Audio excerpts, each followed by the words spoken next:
Okay, here we are up under the tree that I'm going to be working on. You see, it's quite a big tree. I have no idea what it is. Miriam will be able to tell me. She's very good with the plants. I'm good at shaping them, and I know a lot about European plants, and I don't know much about Australian natives, which is sad. You can see branches like this which have copped a fair bit of ripping because they haven't had relief cuts put in where they've been trimmed before, and the trimming is what we call wrong. That's just a term to say that it's not a natural cut. You can see, we can actually see where the tree's been cut. The objective today is that when we're finished cutting, that you shouldn't really notice where the cuts have been put in, and we're going to put some black tar on it too, which will make it even harder. And that's not to hide it from the neighbour, that's just so that the tree looks natural when we're finished. So most of this growth above me right now is going to be removed, and we're hoping that that there'll be more light down here, and that when Lloyd comes back he won't have a heart attack. That's Lloyd's place. He's a true legend, really nice guy. Hope to keep it that way. Alright, let's get these trestles set up.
Alright, for those of you who missed my blatant attempt to show off there just before in the bush, here's another shot at it. Hopefully it'll work.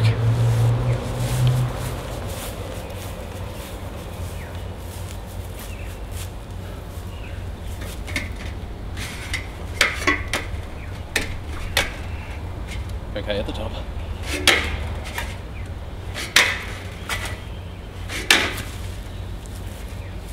There we go.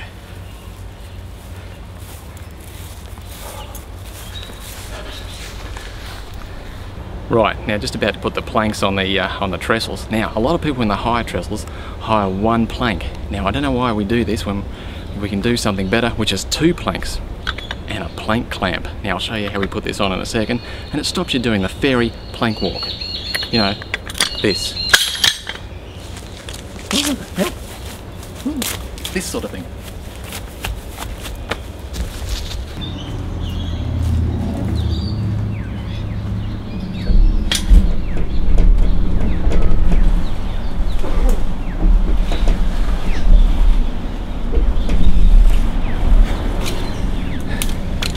Okay, as you can see, we're about 3.5 meters off the ground. I've got 2 planks which aren't bolted together yet.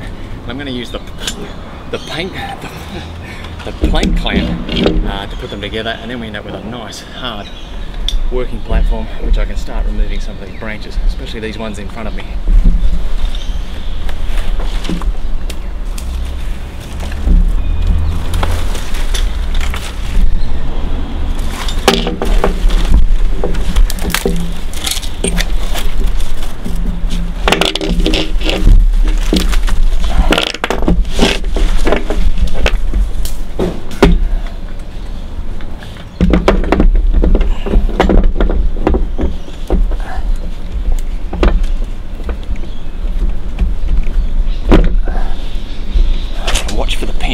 It's a shocker.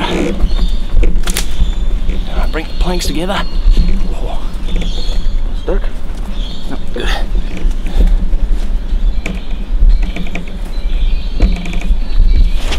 Okay, and there we go. 3.5 meters up, and it's a long way. Lucky I don't have a fear of heights yet. Wait until I fall, that might all change. And Lloyd set up some beautiful shrapnel on his side of the fence just in case we do get it wrong. Oh yeah, that'll be fun. All right. Anyway, I'm going to start getting the chainsaw ready, and we're going to come back up here and get rid of some of these branches. But anyway, so I'll give you a run through on exactly what I want to chop down. It's going to be very easy now that we're sitting up here at the same level as the branches, so we can get this branch out of the way, the one that's in my way, one of the first. And I will be changing my shoes. Okay, just check it's all stable. Yeah, that's a long way up. I'm now looking level with the roof of the house, and so Merrin will know how tall that is. Okay, we have the chainsaw ready to go. I've just got to put some two-stroke oil in it. Two-stroke oil, I've got to put some two-stroke fuel in it. Now this is a 50-to-1 mix, which is a fairly light oil mix. These German guys definitely know how to make engines. Normally this is a 20-to-1. So there's one part oil and 50 parts is unleaded petrol. So I'm just going to put that in here now. And this being a two-stroke, of course, it doesn't have a oil in the sump. And I'm also pouring stacks on the garden just to make sure weeds never grow here. And in 1,000 years' time, they'll be able to dig for that fuel. Right, done. Now, before we start it, we're going to put some bar oil in it. Now, this is the oil that gets thrown onto the chain while it's running. It throws a fair bit of this around, and it keeps the bar oiled at all times. Now, just make sure that lid went on properly. We don't want to have oil running all over me. It's a bit of a fire hazard. So we bring the head up. We've got a reservoir up the top here, which actually has a fair bit of bar oil in it already. And we'll just top that up. You see it's a very stringy oil. It smells like a tractor. If you know what a tractor smells like, that's what this smells like. It's like honey. It's if you watch this, it should be very stringy. Yep. Designed like that so it sticks on the blade. Which we should.